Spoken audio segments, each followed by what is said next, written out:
अस्सलाम वालेकुम दोस्तों, मैं हूं प्रवेश संदीला सोशल मीडिया टॉक शो के साथ। आज हमारे साथ एक ऐसे मेहमान मौजूद हैं जो आपको अक्सर सोशल मीडिया पे नज़र आते रहते हैं और एक ऐसे ज़िले में डीसी हैं जिस ज़िले के बारे में बहुत सारी चीज़ें मशहूर थी, कत्लो-गारत से लेकर और बहुत सारे मसले-मसाइल बैकवर्ड समझा जाता है जनूबी पंजाब का।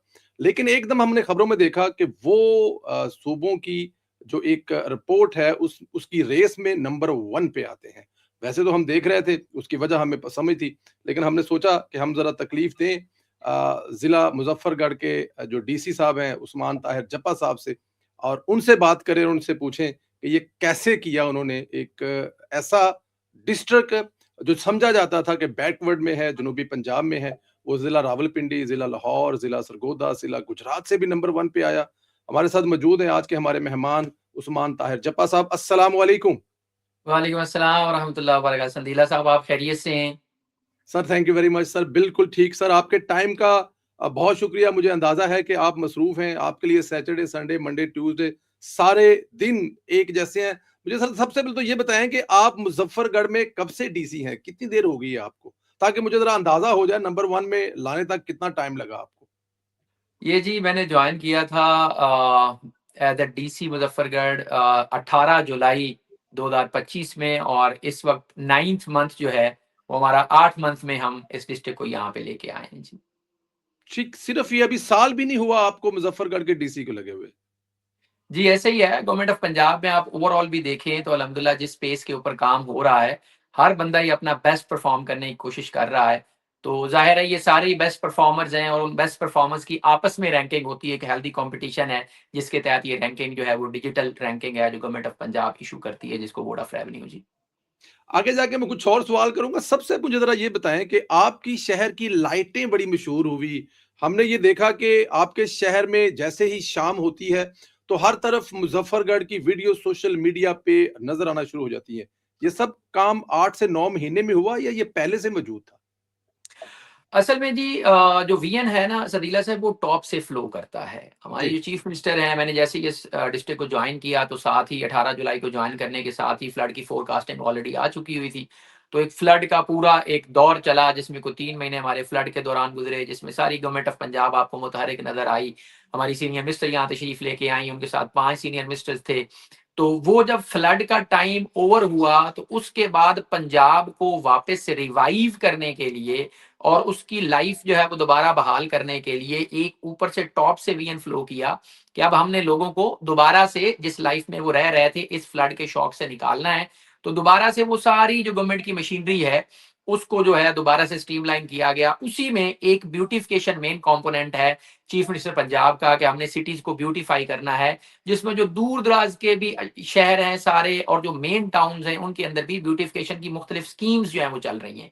उसमें जैसे आजकल की मैं बात करूं तो हम यहाँ पे जो सीजनल फ्लावर्स हैं उसकी बहार आई है मुजफ्फरगढ़ के अंदर। तो इसी दौरान ये फिर एक टॉप से जो है वीएन फ्लो किया कि हमने सिटीज को ब्यूटीफाई करना है, इनको लाइट अप करना है सिटीज को। तो उन लाइट अप करने के प्रोसेस के दौरान फिर दरमियान में रमजानुल करीम आया, तो रमजानुल करीम की एक थीम लाइटिंग जो है वो पूरे पंजाब में की गई, जो गोल्डन और ग्रीन का थीम था। उस थीम लाइट से पहले एक फ्लो आ चुका हुआ था मुजफ्फरगढ़ की लाइटिंग का। तो वो जब रमजान मुबारक की लाइटिंग चली तो उसमें फिर जो हमारी लाइट्स हैं वो काफी वायरल हुई, बल्कि यहाँ तक हुआ कि जो हमारे आपके इलम में है कि जो मुजफ्फरगढ़ के लोग हैं ये काफी दूर दराज के शहरों में भी जाके काम करते हैं, गल्फ में भी लोग हैं, सऊदी अरेबिया में भी हैं। इसी तरह से कराची हमारी एक अच्छी खासी पॉपुलेशन जो है वो अपने रोजगार के सिलसिले में गई हुई है। हमारे अलीपुर के तकरीबन मोरलेस हर बड़े गांव से कराची की एक गाड़ी जाती है बस डेली बेसिस के ऊपर। इसी तरह से जो बाकी भी हमारे गांव हैं या शहर हैं वहां से लाहौर की भी काफी ट्रैफिक है। तो खासतौर पे वो लोग जब वापस आते हैं उनको बड़ी एक खुशगवार हैरत होती है कि यानी सीएम पंजाब ने जो दूर दराज के हमारे इलाके हैं उसमें भी लाइट्स होंगी, ब्यूटिफिकेशन होगी, रोड नेटवर्क हो गया, सफाई सुथराई होगी, उस पर इतना फोकस किया हुआ है। तो ये वही लोग हैं जब बाहर वापस अपने उस गांव में, अपने शहर में, अपने घर में दोबारा आते हैं और गवर्नमेंट ऑफ पंजाब के इन्हीं इनिशिएटिव्स को, जो फ्लैगशिप प्रोग्राम्स हैं, उनको देखते हैं तो उनको खुद खुशगवार हैरत होती है। वही वीडियोस बनाते हैं और वही फिर बाकी लोगों को बताते हैं कि हमारा मुजफ्फरगढ़ जो है वो इस तरह से बदल चुका है। बिल्कुल ठीक है। मुझे ज़रा ये बताइए कि आबादी कितनी है मुज़फ़्फ़रगढ़ की? और ये जो आपकी ब्यूटिफ़िकेशन है, क्या ये चंद चौकों तक फव्वारे देखे मैंने बड़े खूबसूरत लगे हुए चौकों में, क्या ये चंद चौकों तक ही हैं, महदूद हैं या पूरे डिस्ट्रिक्ट में ख़ास तौर पे जो बड़ा शहर है, इसमें हर जगह पे मौजूद है ये तमाम चीज़ें? अच्छा जी, सीएम साहबा का बड़ा क्लियर है, जब भी हम कोई चीज़ शेयर करते हैं तो वो हमेशा से कहते हैं कि इसका जो इफ़ेक्ट है और इसको आपने प्रोनाउंस करना है जो दूर-दराज़ इलाके हैं, सिर्फ़ इसको सिटीज़ तक नहीं रखना। इसलिए जितनी ब्यूटिफिकेशन आपको मुजफ्फरगढ़ में नजर आती है, उतनी ही जतोई में है, उतनी ही अलीपुर में है और हुँ, उतनी ही दूर-दराज के गाँव में है। तो ये सारा जो आपको यहाँ पे नज़र आ रहा है, लाइट्स हैं, ये हर जगह रेप्लिकेट की गई हैं। 35 लाख की जो हमारी ज़िले की आबादी है, उसमें हर शहरी को इक्वल ट्रीट करने के लिए अब हमारे सिटीज़ के अंदर जितने गवर्नमेंट के ऑफिसेज़ हैं, हमने हर गवर्नमेंट ऑफिस के बाहर एक फाउंटेन लगाया है। जो हमारी यहाँ पे कैनाल एक सिटी के अंदर से मेन गुजरती है, गणेशवा, उसके ऊपर हमने आबशार एक बनाई है, उसका एक ब्रिज है, उसके दोनों साइड्स के ऊपर। तो वाटर फीचर जो हैं, वो जी। सीएम साहबा खुद भी कहती हैं कि जहां कहीं आप हो उसको वाटर फीचर्स को ऐड करें। तो एक हमने सिटी ऑफ फाउंटेन्स बना दिया है ये पूरा मुजफ्फरगढ़ जो हमारा सिटी, और बाकी भी जतोई में भी फाउंटेन लग रहा है, एक तो लग चुका है, एक बड़ा ग्रैंड फाउंटेन जो है वो लग रहा है। इसी तरह से जो लाइट्स की हमने बात की, हमने यहाँ पे 3-4 लाइट टावर्स लगाए हैं मेन मुजफ्फरगढ़ सिटी में। एक अल्लाह वाला टावर है हमारा, जिसको हम रात को लाइट अप करते हैं। फिर एक फाटक चौक के ऊपर हमारा एक टावर हमने लगाया है। सेम उसी तरह के टावर रेप्लिकेट हमने किए हैं जतोई के अंदर भी और अलीपुर के अंदर भी। तो जो चीजें डिस्ट्रिक्ट हेडक्वार्टर पे हो रही होती है, वही चीजें नीचे जो हमारे छोटे टाउन है वहां पे भी हो रही होती। मुझे ज़रा ये बताएँ जो अलीपुर आपका नाम ले रहे हैं, ये खबरों में बहुत रहा अलीपुर क्योंकि यहाँ पर सीनियर मिनिस्टर मरियम औरंगज़ेब साहिबा ज़्यादा टाइम स्पेंड किया। सुलेमान रफ़ीक साहब जो वज़ीर से थे वो थे, राना सिकंदर वज़ीर तालीम थे। उसके अलावा हमें यहाँ पर मलिक सुहेब भर्त जो है वो नज़र आए। तो उस वक़्त सिचुएशन जो है वो कहा जाता था कि सबसे ज़्यादा अलीपुर में खराब है सैलाब की वज़ह से। घरों की हालत क्या थी वहाँ पे हमने देखी, माल मवेशी के साथ क्या वो हमने देखा। तो मुझे ज़रा ये बताएँ कि हुकूमत पंजाब ने वादा किया था कि वहाँ पे जिन लोगों के घरों को डैमेज हुए हैं, बह चुके हैं, नुकसान हुए हैं, मवेशियों को, क्या उनको वो पैसे दिए गए? उनको दोबारा नॉर्मल रूटीन लाइफ में लाए गए या अभी तक हुकूमत कोई प्रोसेस ही कर रही है सर? अच्छा संदीला साहब, इस तरह से है कि जो फ्लड था ना जी, जिस लेवल का ये फ्लड आया है, यानी इतनी अनप्रेसिडेंटेड रेन्स और इतना अनप्रेसिडेंटेड फ्लड जो है, वो पंजाब की हिस्ट्री में नहीं गुजरा। उसकी एक बुनियादी वजह ये भी थी मुजफ्फरगढ़ में, यहाँ पे जो आप खबरों में बता रहे हैं कि अलीपुर रहा, कि जो पांचों दरिया हैं, वो आपको पता है हेड पांचनद जो है वो हमारे मुजफ्फरगढ़ में आता है, अलीपुर तहसील का हिस्सा है हेड पांचनद। वो सारे पांचों दरिया जो हैं वो कन्वर्ज यहाँ पे आके होते हैं। हुँ, वो पांचों दरिया फिर एक टाइम पे आके गुजरे हैं यहाँ पे। यानी जिस वक्त रावी में सैलाब आया हुआ है, उसी वक्त चेनाब में भी आया हुआ है, उसी वक्त सतलुज में भी आया हुआ है, उसी वक्त जेहलम में भी आया हुआ है। राइट। और फिर उनका जो कन्वर्ज होने का टाइम था वो भी एग्जैक्टली सेम था। उसी टाइम पे ये यहाँ से गुजरे हैं। दैट इज द रीजन कि अक्रॉस द रिवर जलालपुर ज्यादा हिट हुआ है और हमारी साइड पे जो अलीपुर है वो ज्यादा हिट हुआ है। अब गवर्नमेंट ऑफ पंजाब का इसके अगेंस्ट जो रिस्पांस था वो इतना आइकॉनिक था कि जिस लेवल का ये सुपर फ्लड हर एक दरिया गुजार रहा था, उसी के साथ गवर्नमेंट ऑफ पंजाब की पूरी टीम भी साथ साथ चल रही थी। यानी जब ये जम्मू से सैलाब चला है तो उसी के साथ सीएम साहबा की सारी टीम, सीनियर मिनिस्टर साथ हैं, उसके साथ जितने मिनिस्टर्स आपने बताया, ये लोग पहले आए हैं जलालपुर में, जहां पे पहले वाटर ने आके हिट किया है, और उसके बाद ये सारी टीम जो आप बता रहे हैं, ये सारी की सारी अलीपुर में शिफ्ट हुई है। मैं और डीपीओ और सारी डिस्ट्रिक्ट की टीम जो है, हम डिस्ट्रिक्ट हेडक्वार्टर को छोड़ के 18 दिन वहां पे रहे हैं, 18 दिन रात। और ये जो सीएम साहबा की टीम है, सीनियर मिनिस्टर साहबा हैं, शोएब भरत साहब हैं, राणा सिकंदर साहब हैं, ख्वाजा सलमान साहब हैं, काजम पीरजादा साहब हैं, ये सारी सीनियर मिनिस्टर्स और एक्सपीरियंस टीम जो थी, ये 10 दिन वहां पे दिन रात रही है। इन्होंने एक दिन भी उस स्टेशन को छोड़ के मुल्तान भी नहीं गए ये लोग, जब ये हुँ, जलालपुर वाले ऑपरेशन को वाइंड अप करके आए हैं। तो जिस लेवल का फ्लड था उसके अगेंस्ट आपने रेस्पॉन्स को कैलकुलेट करना होता है कि रेस्पॉन्स क्या था। एक नेचुरल कैलामिटी तो है, तो वो जो रेस्पॉन्स इतना कैलकुलेटेड और इतना मैसिव था कि इस सारे फ्लड के अगेंस्ट आपको जो लॉसेस हैं वो मिनिमम नजर आए। खुदा ना खास्ता अगर गवर्नमेंट ऑफ पंजाब का रेस्पॉन्स इस लेवल का ना होता तो ये लॉसेस आपको कहीं ज्यादा नजर आते। इस वजह से वो सीएम की सारी टीम इन सारी चीजों को यहां पे मॉनिटर करती रही। फ्लड के दौरान चीफ मिनिस्टर पंजाब खुद तशरीफ लाई यहाँ पे, हमारा जो मेन अलीपुर के अंदर स्कूल था जिसके में कैंप लगा हुआ था। खुद उन्होंने सारी चीजों को ऊपर से भी देखा, हेलीकॉप्टर के थ्रू नीचे खुद आई, लोगों से मिली, उसके बाद अपनी टीम उनकी पहले ऑलरेडी यहाँ पे प्लेस थी। तो अलीपुर के फ्लड की एक एक चीज जो है वो सीएम की टीम के पास मौजूद थी। दैट वाज द रीजन कि यहाँ पे जैसे ही शुरू हुआ है तो सबसे पहला जो कैंप है वो अलीपुर में लगाया गया, रिहेबिलिटेशन के हवाले से और लोगों को पेमेंट के हवाले से। वो सारा पेमेंट का प्रोसेस सीएम साहबा खुद उसको मॉनिटर करती रही।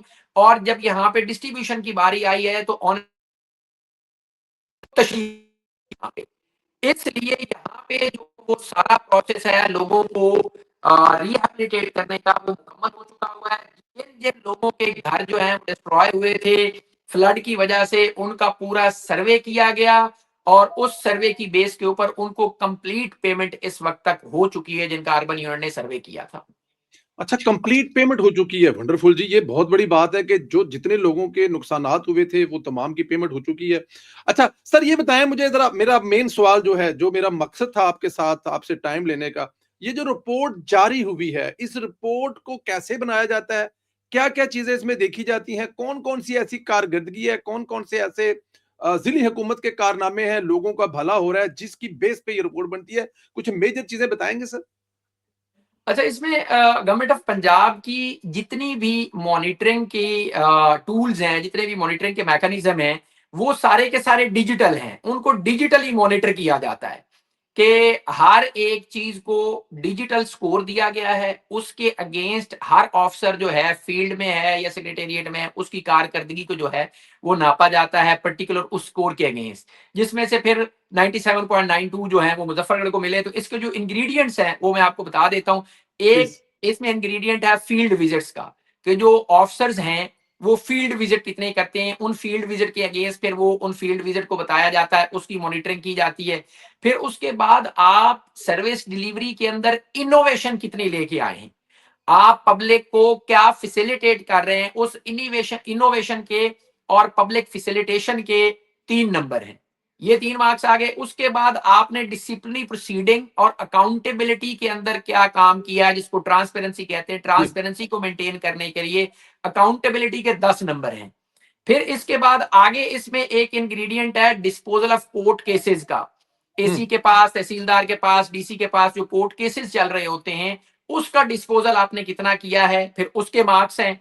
फिर उसके बाद आगे म्यूटेशन, क्योंकि आपको पता है जो रूरल इकोनॉमी है उसमें लैंड और लाइव स्टॉक जो हैं ये मेजर रिसोर्सेज होते हैं काश्तकार के। तो अटेस्टेशन ऑफ इनहेरिटेंस म्यूटेशन, जो विरासती इंतकालात हैं सालों से लोगों को चल रहे होते हैं, उसमें से अगेन 10 नंबर हैं कि आपने वो कितने किए। उसके साथ साथ रजिस्ट्रीज जो हैं, जो लोग एक दूसरे ट्रांजेक्शन कर रहे होते हैं, उसकी अटेस्टेशन के मार्क्स हैं। उसके साथ साथ जो पार्टीशन की प्रोसीडिंग, वंडा आजकल गवर्नमेंट ऑफ पंजाब का एक आइकॉनिक फ्लैगशिप प्रोजेक्ट चल रहा है कि वंडा कराओ सुख पाओ, उसमें आपने वंडे कितने बना के दिए हैं। फिर जो ये हमारे मवाजियात हैं, इनके रिकॉर्ड को डिजिटाइज करना ताकि लोगों को ऑनलाइन ट्रांजैक्शन में आसानी हो, उसके मार्क्स हैं। उसके साथ साथ गिरदावरी जो लोगों की एक मेजर है कि किसने कौन सी फसल काश्त कर रखी है और किसका लैंड के ऊपर पोजेशन है, इसके मार्क्स होते हैं। फिर रिकॉर्ड की करेक्शन के मार्क्स होते हैं कि रिकॉर्ड एक बंदे का नाम कबीर लिखना था, उसका कमीर लिखा गया, या कोई किसी नुक्ते का फर्क आ गया उसकी। तो ये सारे वो पॉइंट्स हैं जिनके अगेंस्ट मार्क्स लिखे गए हैं। उन मार्क्स की डिजिटल रैंकिंग होती है पूरे पंजाब की, और जिसने उसमें जितना काम किया होता है वो पोर्टल उसको ऑटोमेटिकली कैलकुलेट करता है और कैलकुलेट करके उसकी रैंकिंग बनाता है जी। बिल्कुल ठीक है। यानी कि यहाँ पर किसी की ड्यूटी नहीं लगी कि वो जाएगा जिसको नंबर 1 कर दे, नंबर 2 कर दे। ये टोटल ऑटो है, डिजिटल है और इसी वजह से मतलब मैं आई एम वेरी हैप्पी जी, वेरी ग्लैड फॉर यू। एक एक एक पंजाब हुकूमत का एक प्रोग्राम है, पंजाब हुकूमत का सुथरा पंजाब, जिसको लेकर पूरी दुनिया में चर्चे हैं। हम लोग पिछले साल अमेरिका गए थे वज़ीर-ए-आज़म साहब के साथ, तो वहाँ पर भी लोगों का जो कहना था कि यार ये जो मरियम नवाज़ का सुथरा पंजाब है, हमारे घरों तक सफाइयाँ, गाँव तक 25,000 देहात। फिर उसके बाद इंग्लैंड में एक बर्मिंघम शहर है, उन्होंने कहा जनाब ये कैसे कर लिया आपने, ज़ाहिर है उनकी हिस्ट्रिक तारीख है। और मैंने अभी देखा कल परसों ज़ीशान भाई से बात हुई, ज़ीशान रफ़ीक, तो वो बता रहे थे कि अब हम ये 2500 से 75,000 देहातों तक इसको आगे तक लेके जा रहे हैं। इसको आप कैसे मॉनिटर करते हैं? आपके डिस्ट्रिक्ट के अंदर ये कैसे कोऑर्डिनेशन है? ज़ाहिर है मरकज़ से तो ये पंजाब से हो रहा था, लेकिन आप लोगों के साथ कैसे कनेक्ट है ये? अच्छा, जो कुछ चीज़ें होती हैं ना जी, जो बहुत इंसान के दिल के करीब होती हैं कि यार इस चीज़ ने बहुत इम्पैक्ट क्रिएट किया है। वो सीएम साहिबा का ये फ्लैगशिप इनिशिएटिव है जो वर्ल्ड में पहली दफा आप समझे आया है, जिसको सुथरा पंजाब कहते हैं। यानी अब हर जगह जो गवर्नमेंट की रेलेवेंस और गवर्नमेंट का जो फेस एक नजर आता है ना, पहले जिस तरह से पुलिस की हर जगह प्रेजेंस थी ना, उस तरह से अब हर जगह सुथरा पंजाब के वर्कर्स जो है ना, वो अपनी यूनिफॉर्म पहन के आपको नजर आते हैं। जी। यानी गांव में सफाई का उस तरह से कल्चर कहीं पूरी दुनिया में उस तरह से डेवलप नहीं हो सका जैसे यहाँ पे डेवलप हुआ है। और यही वो वजह है जिसकी वजह से आप बर्मिंघम की मिसाल दे रहे हैं और बाकी अमेरिकन की मिसाल दे रहे हैं कि वो इस प्रोग्राम को स्टडी कर रहे हैं, थीसिस लिखे जा रहे हैं, इसके ऊपर रिसर्च हो रही है। तो it is very close to heart of the CM के यार ये इनिशिएटिव उनका है, तो उसी चीज को लेके फिर नीचे जितने डिस्ट्रिक्ट्स हैं पंजाब के, सारे उसको इंप्लीमेंट भी उसी तरह से करते हैं। इसकी डिविजनल लेवल पे एक मैकेनिज्म बनाया गया था जिसको अब डिस्ट्रिक्ट लेवल पे किया जा रहा है। पहले वेस्ट मैनेजमेंट कंपनीज बनाई गई थी डिविजनल लेवल के ऊपर, जैसे मैं डेरा गाजी खान डिवीजन का हिस्सा हूं, तो DG Khan waste management company यहाँ पे बनाई गई, जिसकी मीटिंग्स जो है वो कमिश्नर साहब भी चेयर करते थे। और फिर नीचे उनका डिस्ट्रिक्ट लेवल के ऊपर पैराफिनेलिया था, जो लोग यहाँ पे उस सारी चीज को मॉनिटर करते थे। अब उसको फर्दर ट्रिकल डाउन करके डिस्ट्रिक्ट लेवल के ऊपर एजेंसीज बनाई जा रही हैं और डिस्ट्रिक्ट लेवल के जो लोग हैं वही उसको देख रहे हैं। पहले भी हम ही इसको चला रहे थे, हम ही देख रहे थे डिस्ट्रिक्ट लेवल के ऊपर, लेकिन अब उसको फर्दर स्ट्रीमलाइन करने के लिए वो जो डिविजनल लेवल के ऊपर एक रिपोर्टिंग का मैकेनिज्म था, उसको डिवॉल्व करके डिस्ट्रिक्ट लेवल के ऊपर लाया गया है। इसकी जी हम इतनी यानी वो करते हैं कि डेली बेसिस पे यहाँ मुजफ्फरगढ़ के अंदर हम रात को इसकी ऑनलाइन एक जूम मीटिंग कर रहे होते हैं विदाउट एनी ब्रेक। हुँ। हर रोज रात को 8 बजे मीटिंग शुरू होती है। जो ऑफिसर जहां कहीं बैठा हुआ है, हर एसी अपने ऑफिस से, अपने घर से, किसी जगह से ज्वाइन कर सकता है। जितने तहसील मैनेजर्स हैं डाइवो वेस्ट मैनेजमेंट कंपनी के, वो उसको ऑनलाइन ज्वाइन करते हैं। जो वेस्ट मैनेजमेंट कंपनी वालों के साथ डाइवो वाले हैं, जिनके पास ये कॉन्ट्रैक्टर हैं जो हमारे, उनके लोग ज्वाइन करते हैं। और फिर उस दिन का जो डेली टारगेट है उसको हम देखते हैं कि इसमें से इन्होंने टेम्परेरी कलेक्शन पॉइंट्स इतने बनाने थे वो बना लिए हैं, इसमें इन्होंने इतने मैकेनिकल स्वीपर यूज करने थे वो किए हैं। आज मैकेनिकल स्वीपर की 50 किलोमीटर रनिंग है, इसको 57 होना चाहिए था तो क्यों नहीं हुआ। आज इन्होंने टनेज इतनी कंप्लीट करनी थी तो वो की है कि नहीं की। तो एक एक इंग्रेडिएंट के ऊपर डेली बेस पे मुजफ्फरगढ़ में मीटिंग होती है। दैट इज द रीजन कि मुझे बड़ी वो एक खुशगवार हैरत होती है कि फ्लड के दौरान जब लाहौर से लोग यहाँ पे और बाकी पंजाब से लोग यहाँ पे आते थे लोगों की हेल्प आउट करने के लिए फ्लड के दौरान, इस डिजास्टर के दौरान, तो वो मुजफ्फरगढ़ की सफाई को लाजमी आके मेरे ऑफिस में जो कोई भी फिलंथ्रोपिस्ट आके मिलता था, तो अपनी फिलंथ्रोपी की बजाय ये जरूर कहता था कि यार ये सीएम साहबा का जो पंजाब का प्रोग्राम है सुथरा पंजाब वाला, यार इसके सबसे ज्यादा जो हमें असरात नजर आए वो मुजफ्फरगढ़ में नजर आए। आपके गांव भी इतने साफ है और ये लोग हमें हर जगह नजर आते हैं। तो इसका जो मॉनिटरिंग का मैकेनिज्म है वो इनके डैशबोर्ड्स है।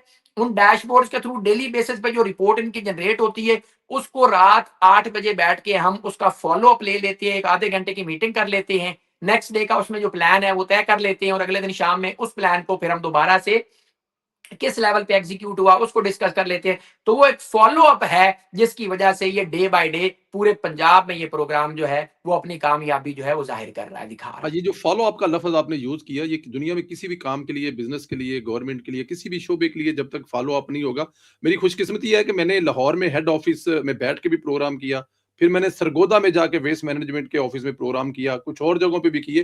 तो जो आप बता रहे हैं कि जिस तरह वो मूव कर रहे होते हैं, जिस जगह पे कचरा जा रहा है, किस जगह पे लॉगिन हो रहे हैं, कैसे हो रहे हैं, ये वाक़ई बड़ा कमाल का काम है जो ज़ीशान रफ़ीक साहब ने किया। अच्छा सर, सेहत के हवाले से बताइएगा, मुज़फ्फरगढ़ मैं फिर मैं जब लफ़्ज़ ये बैकवर्ड यूज़ करता हूँ ना, जो पिछले इलाके हमारे जो कहा जाता था अब एनीमोर नहीं है, अब नंबर 1 है। सेहत के हवाले से बताइए, अस्पतालों की क्या सिचुएशन है सर? हॉस्पिटल्स जी हमारे पास यहाँ पे एक डीएचक्यू हमारे यहाँ मुजफ्फरगढ़ के अंदर और तहसील में दो डीएचक्यूज हैं, जतोई के अंदर, अलीपुर के अंदर। हमारे यहाँ हॉस्पिटल्स में जी पूरे पंजाब में जैसे सीएम साहबा का विजन है उसी को लेकर चलते हुए डीएचक्यू में टीएचक्यू में किसी जगह पे भी कोई भी मेडिसिन की शॉर्टेज नहीं है। हर मेडिसिन अवेलेबल है, नंबर 1। नंबर 2, बाहर की कोई मेडिसिन लिख के दे के मुकम्मल पाबंदी है, कहीं से बाहर की मेडिसिन कोई नहीं लिख के दे सकता। बाहर से किसी किस्म का कोई टेस्ट नहीं दिया जा सकता, बाहर से टेस्ट कोई डॉक्टर नहीं लिख के देता। इसके साथ साथ हमारे यहाँ पे डायलिसिस सेंटर है जो 24/7 चल रहा है। फिर हेल्थ के लैंडस्केप की मैं बात करूं तो यहाँ पे रजब तैयब उर्दगान हॉस्पिटल है, वो भी गवर्नमेंट ऑफ पंजाब उसको रन कर रही है।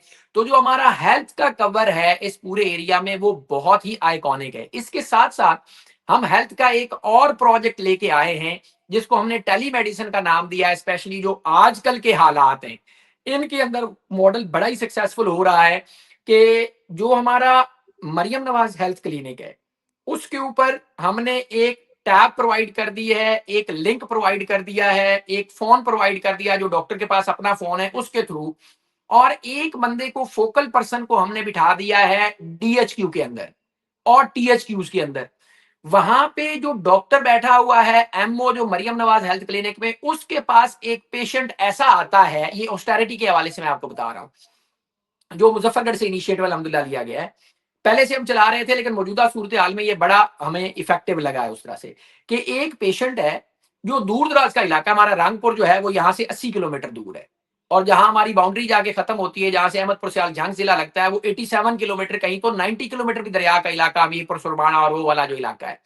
तो वहां से एक पेशेंट आता है वहां पे आरएचसी रांगपुर के ऊपर, जिसको वहां बैठा हुआ एमओ देखता है, मगर वो देखता है कि इसका जो इलाज है ये बेसिक तो मैं कर सकता हूं लेकिन इसको एक स्पेशलिस्ट की हम्म। रिक्वायरमेंट है कि स्पेशलिस्ट इसको देखे। तो उसके लिए एक फोकल पर्सन डीएचक्यू में बैठा है, वहां वो जो डॉक्टर साहब बैठे हैं मरियम नवाज हेल्थ क्लिनिक के ऊपर या आरएचसी रांगपुर के ऊपर, वो एक वीडियो कॉल करते हैं इस फोकल पर्सन को जो डीएचक्यू पे बैठा है, और इसको बताते हैं कि ये जो पेशेंट है इसको चेक कराना है नेफ्रोलॉजिस्ट को, या इसको चेक कराना है हार्ट के जो स्पेशलिस्ट है उनको, या इसको चेक कराना है डेंटिस्ट को।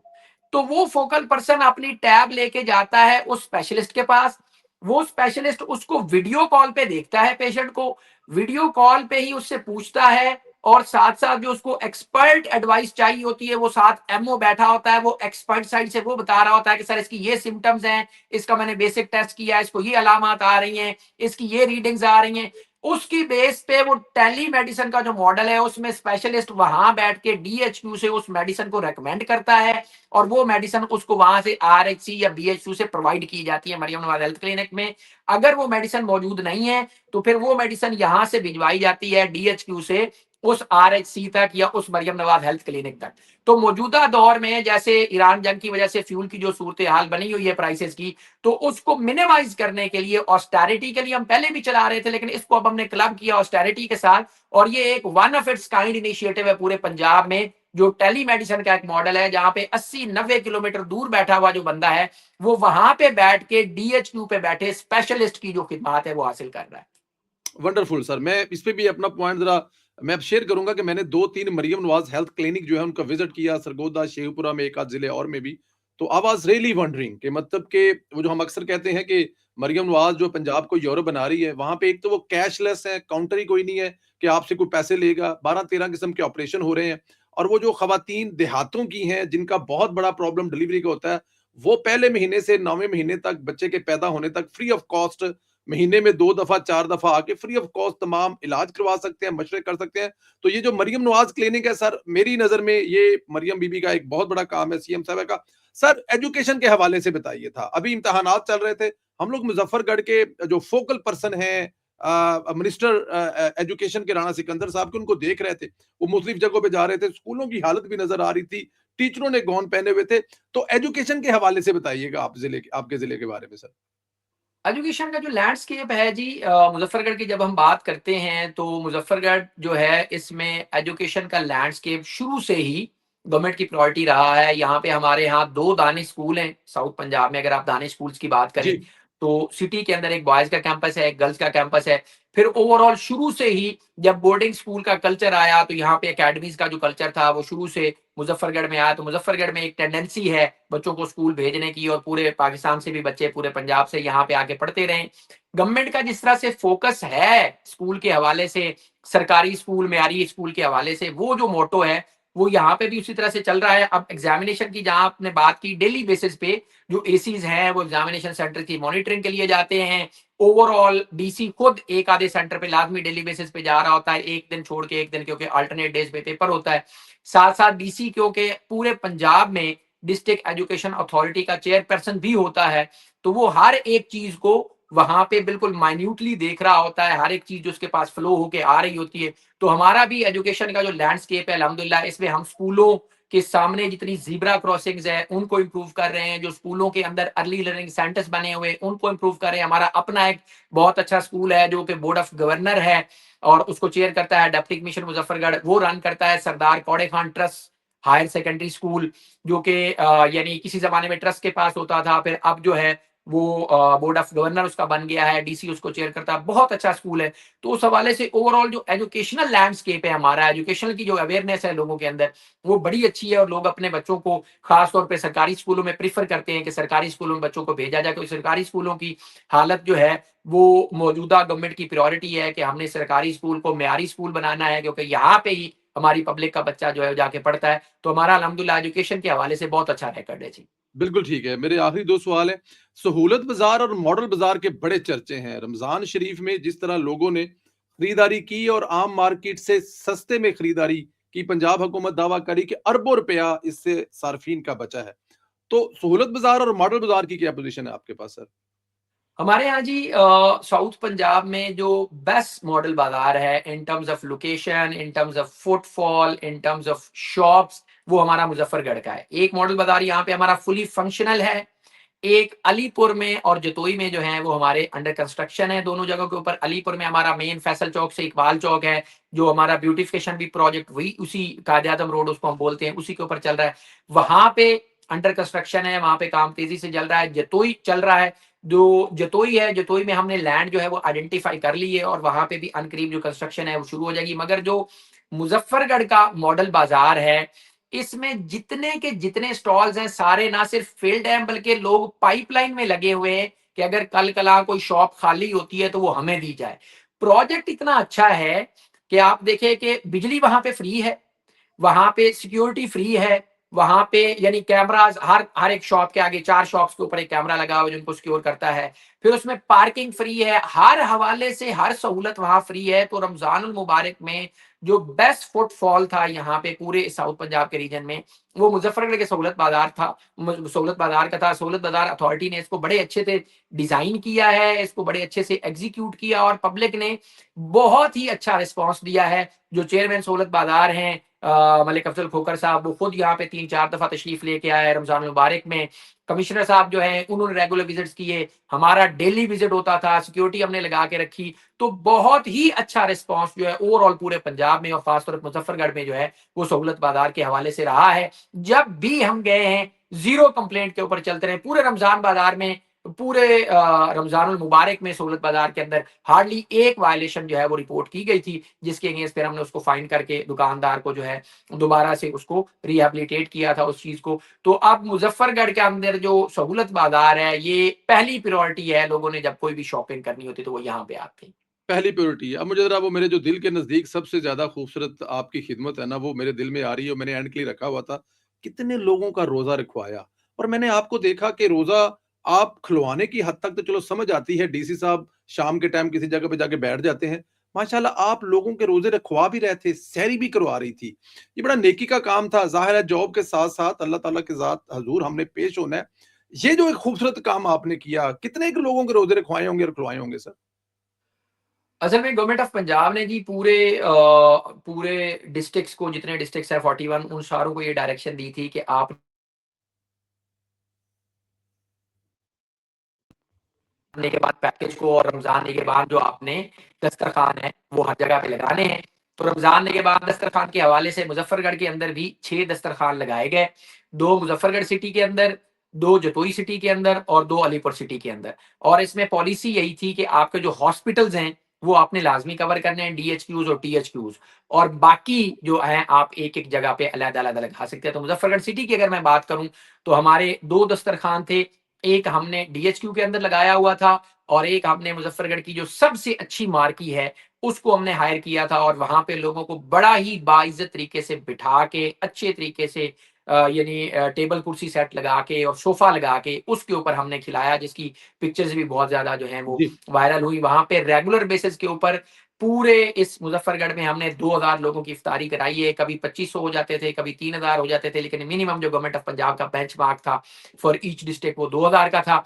तो उसमें हमारे यहाँ जो डीएचक्यू का प्लेटफॉर्म था, वहां पे इफ्तारी भी होती रही, और वहां पे हमने जो डीएचक्यू में लोग मरीजों को देखने के लिए आते हैं या मरीजों के अटेंडेंट्स आते हैं, उनके लिए हमने मॉर्निंग में सहरी का इंतजाम किया हुआ था, जिसमें डेली बेसिस पे अल्हम्दुलिल्लाह रब्बिल आलमीन 150 से 200 लोग जो हैं वो सहरी करते थे।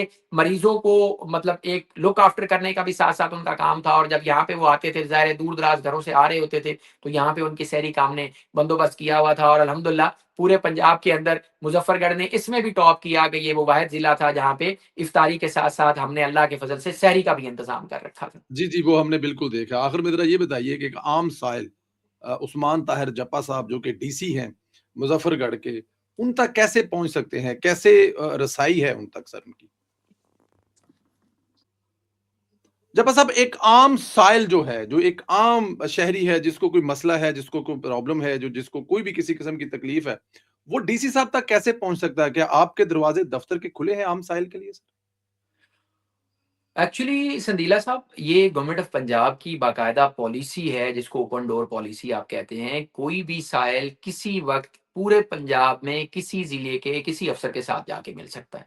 हुँ, हुँ। हमारे यहाँ थोड़ा-सा इसका एनहांस्ड वर्ज़न है, मुज़फ्फरगढ़ में पर्टिकुलर और डेरा गाज़ी खान डिवीज़न में भी। उसमें यहाँ पे एक हमने कमिश्नर साहब ने शुरू किया हुआ है, आसान रसाई मसाइल कम के नाम से इनिशिएटिव। यानी ये उसी विजन को जो सीएम साहबा का विजन है, उसका एनहांस्ड वर्ज़न है कि हर ऑफिसर हमारा, हर तहसीलदार, हर एसी, हर डीसी हर रोज सुबह 9:30 बजे से लेके 10:30 बजे तक अपने ऑफिस के बाहर बैठता है। अच्छा यानी जी। मैं खुद सुबह 9:30 से 10:30 तक अपने ऑफिस के बाहर कुर्सी रख के, टेबल रख के, कुर्सियां लगा के लोगों को रेगुलर मिलता हूं, ताकि वो जो बाहर से एक बंदा आ रहा है उसके पास लामवाला वो 1 घंटे की विंडो तो हर सूरत मौजूद है कि इस टाइम पे मुझे एसी भी बाहर मिलेगा, इस टाइम पे मुझे तहसीलदार भी बाहर मिलेगा, मुझे डीसी खुद बाहर मिलेगा। तो मुझे कोई रोकने वाला, रोकने की तो वैसे ही रोक टोक है ही नहीं, लेकिन वो जो एप्लीकेंट को एक आते हुए शायद ये जेहन में ख्याल है कि मुझे बैठना पड़े, मुझे वेट करना पड़े, वो भी नहीं है। तो 9:30 से 10:30 DC Muzaffargarh, AC Muzaffargarh, AC Jatoi, AC Alipur, ये सारे अपने ऑफिस के बाहर बैठे होते हैं, वहां बैठ के लोगों के मसाइल हल करते हैं। इसलिए हमारे यहाँ किसी जगह पे भी मुजफ्फरगढ़ में पब्लिक के साथ जो इंटरेक्शन है, वो बिल्कुल उसमें कोई रुकावट नहीं। यही वजह है कि जो सर्विस डिलीवरी का जो मैकेनिज्म है, सर्विस डिलीवरी का जो लेवल है, वो भी इनहांस्ड है अल्हम्दुलिल्लाह। बिल्कुल ठीक है, आखिरी सवाल है। वज़ीर आला साहब जो हैं, वो कैसे देखती हैं, जैसे आप काम कर रहे हैं, अच्छा काम कर रहे हैं और जो उनकी तरफ से हदायत आती हैं, क्या किसी जगह पे कोई कंप्रोमाइज़ होता है? किसी जगह पे कोई ऐसी चीज़ कि लगे यार यहाँ से तो निकल जाएँगे, कोई ऐसा नहीं, मरियम नवाज़ साहिबा या वज़ीर आला साहिबा कौन-सा देख रही हैं? किस तरह लेके चलती हैं वो अपने तमाम अज़ला को सर? अ, मैंने ना जी मुख्तलिफ असाइनमेंट्स पे मुख्तलिफ जगहों पे काम किया है, और ऑनेस्टली स्पीकिंग जो सीएम पंजाब है, वो जैसे एक दफा नूरुल अमीन मेंगल साहब ने भी कहा था कि she is the toughest task master. यानी वो टास्किंग करना, और फिर लीडर की देखिए ना जी, 3 ही तो काम है। हुँ, लीडर ने सबसे पहले अपनी एक टीम बनानी है, उसके बाद उसको एक टास्क देना है, और तीसरा काम है लीडर का उसके ऊपर फॉलो अप लेना है। जो अपनी टीम है वो सीएम साहबा खुद सिलेक्ट करती हैं, खुद इंटरव्यू करती हैं, और खुद इंटरव्यू करके लगाती हैं। जिस दिन मेरा इंटरव्यू था, उन्होंने खुद से किया, खुद से डिसाइड किया कि इसको कहां पे प्लेस करना है। फिर उसके बाद वो टास्क करती हैं, टास्किंग के बाद उनका जो फॉलो अप है ना, वो आइकॉनिक है, यानी डिजिटल फॉलो अप है। फिर हर एक चीज में ये मुमकिन नहीं है कि आप किसी भी चीज में कोई चीज छुपा के जो है वो अपनी परफॉर्मेंस दिखा जाए, ये मुमकिन नहीं है। लिहाजा हर एक चीज का जो फॉलो अप है उसका डिजिटल मैकेनिज्म भी है। फिर वीकली सीएम साहिबा एक खुद से मीटिंग कर रही होती है with all the field staff. उसमें कमिश्नर्स भी होते हैं, उसमें डीसीज भी होते हैं, उसमें ऑल सेक्रेटरीज भी होते हैं। तो वो जितनी पूरी परफॉर्मेंस होती है, यानी रमजान निगहबान पैकेज चला है तो मैडम सीएम साहबा ने खुद देखा है। अगर अराजी के हवाले से जो पीछे इनिशिएटिव चल रहे थे, उनको वो खुद देखती हैं। तो जितने भी इनिशिएटिव्स वो लेके आती हैं, उसको वो खुद मॉनिटर कर रही होती हैं। दैट इज द रीजन के देखे ना, जब पूछ गिछ का निजाम होगा, जिसको आप फॉलो अप कहते हैं, जी। जब फॉलो अप का निजाम होगा, तो ला मोहल्ला फिर नीचे हर एक बंदा सोच रहा था कि यार मेरे से पूछा जाना है। तो जब पूछा जाना है तो हर बंदा परफॉर्म कर रहा होता है। दैट इज द रीजन कि आपको जो पंजाब की परफॉर्मेंस है वो in comparison with other provinces वो बहुत आगे नजर आती है। उस्मान ताहिर जप्पा साहब, आपके वक़्त के लिए मैं बड़ा शुक्रगुज़ार हूँ। मेरी बहुत सारी दुआएँ आपके साथ हैं। जिस तरह आप खिदमत कर रहे हैं, लोगों की दुआएँ ले रहे हैं, अल्लाह पाक इसमें आपको और कामयाब करे और जो मुज़फ़्फ़रगढ़ नंबर 1 इस ईयर रहा है, ये आने वाले चंद सालों में इस तरह नंबर 1 रहे और जहाँ पर जाएँ आप, अल्लाह पाक आपको इज़्ज़त दे, इसी तरह अल्लाह पाक आपको नंबर 1 पे रखे। बहुत शुक्रिया सर जप्पा साहब। थैंक यू बहुत वेरी मच। शुक्रिया सर नीला साहब आपके वक्त का, बड़ी थैंक यू मेहरबानी। Sir. Thank you, thank thank you. You. अस्सलाम